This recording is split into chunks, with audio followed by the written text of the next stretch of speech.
Hello, I'm Dr. Kristen Lorenz, back with you today updating our new SARS coronavirus 2 status in Arizona and in Pima County, and to delve deeper into that fact that we can optimize our health to prevent or manage chronic diseases and to keep ourselves as safe as possible in the midst of the ongoing coronavirus pandemic.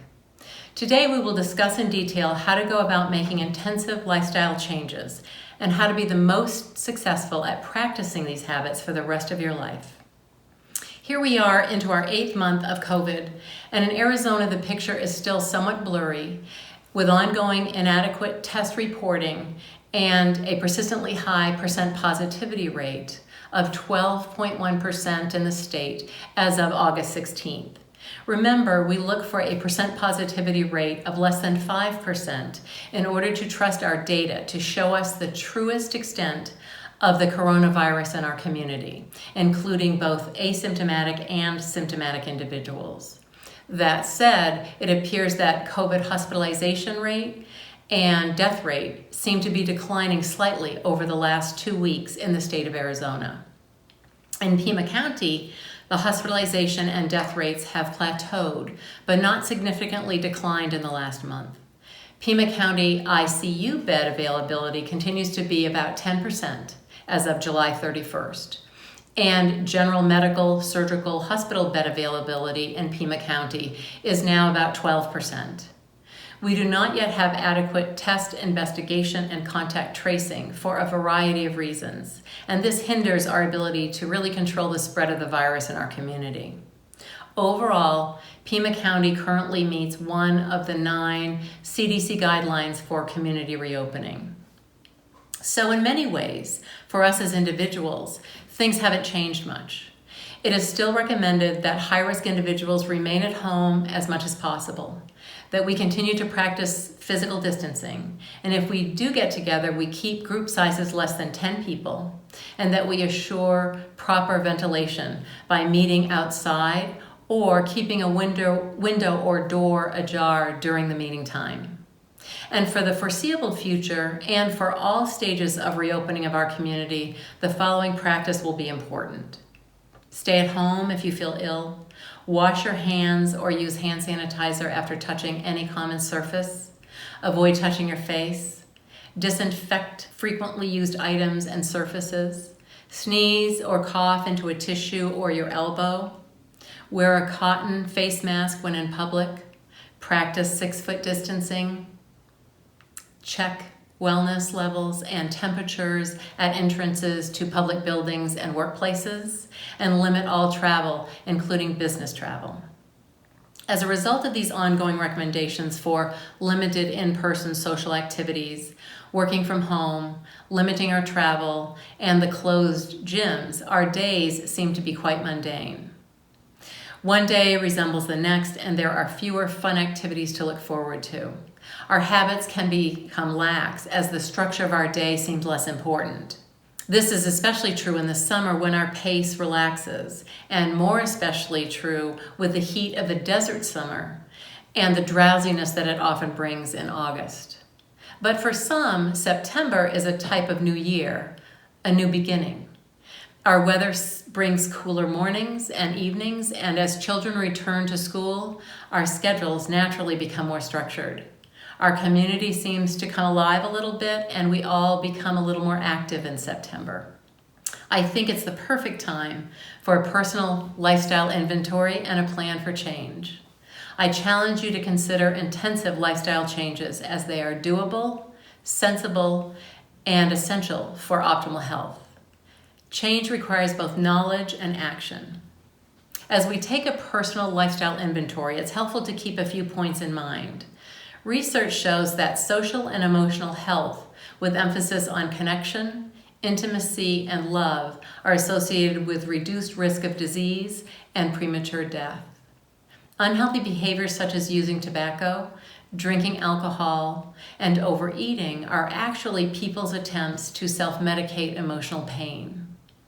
Dean Ornish is a cardiologist who has researched intensive lifestyle changes for decades, and his studies consistently show improvements in a wide variety of health markers. One point that he strongly emphasizes is to avoid guilt, shame, and scare tactics, and to get away from good or bad labels when we talk about behaviors. Any lifestyle change needs to be meaningful and pleasurable, for then we are most motivated to continue them. Because it's very important that lifestyle improvements be integrated for a lifetime, his latest studies have lasted for 9 weeks and include meal preparation instruction with plant-based, low refined carbohydrate and low saturated and trans fat diet, shared group meals, 3 to 5 hours of moderate physical exercise per week, 2 to 3 strength training activities per week, stress management guidance, communication skills, relaxation instruction, and group support. The goal is for patients to adopt these health-promoting strategies for life. Chances are you've tried to make changes in the past and feel like you failed to sustain them. The reason for this may not be what you think. It has nothing to do with laziness or willpower, and it's not a character flaw. It's more likely that your brain doesn't work the way you always thought it did. We fail to recognize the power of habit, of years of practicing the same behaviors. We didn't become overweight, arthritic, or diabetic in a week. And it may be that we cannot expect ourselves to change it all in a week or even a month. To make and sustain behavior changes, it's important to really get to know ourselves and to work with our beliefs, our priorities, and our goals. We need to identify our intrinsic motivators. Remember, these motivators come from deep within us and inspire us to do something because we find it interesting or enjoyable, or deeply rewarding, or we feel passionate about it. There aren't always visible external rewards as a result of intrinsic motivation, but we're always aware of the personal growth that it creates. Extrinsic motivation, on the other hand, may mean doing something to avoid punishment or pain, or for pure financial gain, status, or public recognition. This isn't wrong, but extrinsic motivation is not very helpful here when we're attempting to create long-lasting, intensive personal lifestyle changes.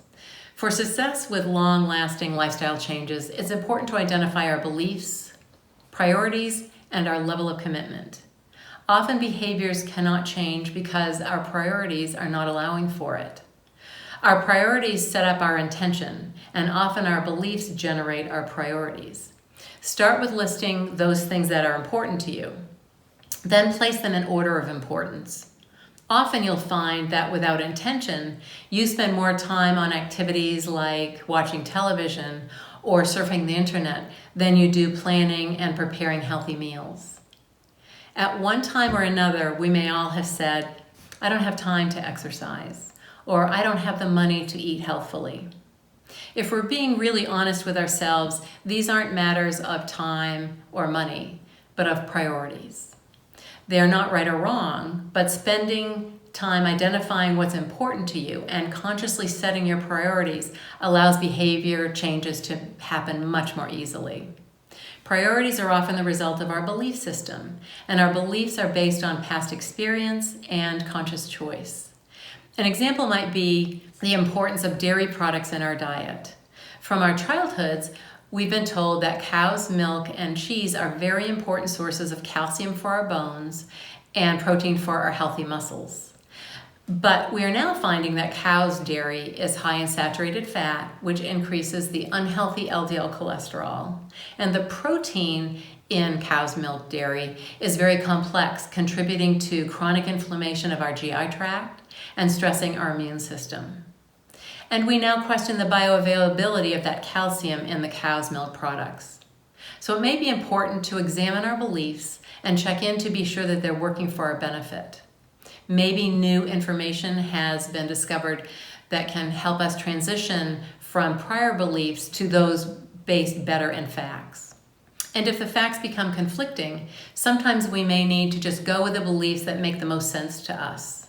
Certainly, if you're feeling conflicted about your health situation or what your lifestyle changes should include, I am here to help clarify things with you. Once we become aware of our beliefs and our priorities and feel intrinsically motivated and committed to make a behavior change, only then can we create an individualized strategy. We are each biochemically and physiologically unique, and this is why no single restrictive diet or exercise program works for everyone. It's important that you make changes that really feel right to you. And one step in identifying your individual strategy is to ask yourself, why do I want to make this change? Knowing your why, some report, is the single most powerful component of success when making lifestyle changes. We all know someone who smoked and knew they shouldn't. Their physician repeatedly recommended it and their family begged them to quit. But when they made the internal decision to choose better health for themselves, the path to quitting opened up and it became their conscious choice. Emotion plays a big role in your why, as it strengthens your commitment and increases your chance for successful behavior change. When I ask patients about their health goals, many respond, I want to lose weight. And when I ask why, the response is often something like, I want to look better. I don't like the way I look. Or because I want to be healthy. Often these are not enough to carry patients through the process of adopting new healthy habits. One is extrinsic, how they look, and the other is too general and somewhat meaningless, to be healthy. It's important to go deeper and ask, perhaps, why do you want to be healthy? And here the answers can get more specific, more personal, and more emotional, such as, I don't want to be diabetic like my dad was, or I want to play with my grandkids for the next 5 to 10 years, or I'm tired of feeling crummy all day with energy fluctuations and mental fog and feeling dependent on caffeine. These come from the heart and are powerful intrinsic motivators. Once we've checked in and adjusted our beliefs, set our priorities, engaged our commitment, and chosen our individualized strategy, it's time to decide to go with the change. Indecisiveness is common and is an often effective and unconscious stall tactic. Making active decision cuts through the indecision. It's now time to use that new grocery list, to get up 30 minutes earlier to exercise, or to spend time each week planning and preparing healthy meals and snacks. But there may still be some inertia, and taking new steps can feel uncomfortable. If so, visualization can be helpful here. Act as if you already have integrated the behavior. Spend 10 to 15 minutes each day visualizing your healthy routine. Imagine yourself in a day in the near future when you are healthier and happier because of the lifestyle changes you've made. Feel how your body moves more easily, with more strength, less pain, and just feels lighter. Feel how much better your clothes fit. Imagine the mental clarity, ingenuity, and creativity you experience with regular healthy meals, exercise, sleep, and stress management. Imagine it as if it is happening right now. You might check in with your other senses as well and notice the smell of a delicious, healthy dinner or of fresh outside air on a cool morning walk and the texture of the fabric of a new piece of clothing that you're going to purchase. Enjoy the experiences of a healthier lifestyle, of success. Was it worth the commitment? Are you happy and more content? That is really what it's all about, isn't it? Many studies show that this type of visualization is an extremely effective tool. Perhaps it is so effective as it taps into the emotional aspects of your determination, and perhaps it is a way of implanting your success within your subconscious mind. Carl Jung professed that our subconscious mind communicates with our conscious mind through pictures, not words. Once you've created the pictures in your mind, you can easily bring them up whenever you want or need to see them again. When you can visualize something, you can consciously believe it. And it is then much easier to make choices consistent with those visuals. Soon you begin to live those visuals. So find yourself a quiet place where you can sit for 5 or 10 minutes and get those pictures of the healthy choices in your mind. Live it each day as if you're still in that movie. Because if you are following your plan, you are living what you've imagined. Go back to your images whenever you feel distracted, and it will recharge your batteries.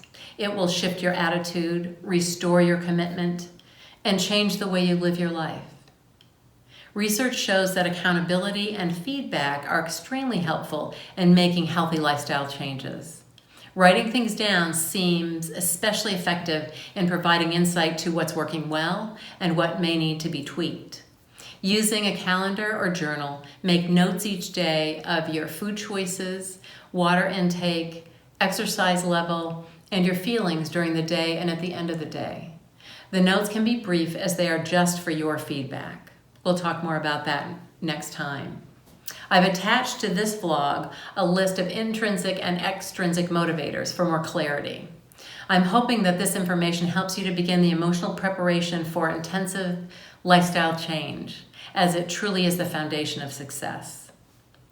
My next vlog, we will discuss more insightful steps in making lifestyle changes, including starting small and making gradual changes, scouting out obstacles, using reminders to stick to your plan, and surrounding yourself with supportive people.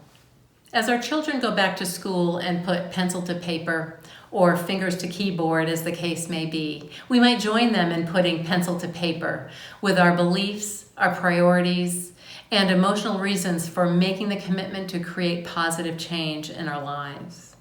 Until next time, all my best wishes for peaceful rain and cooler breezes to come your way.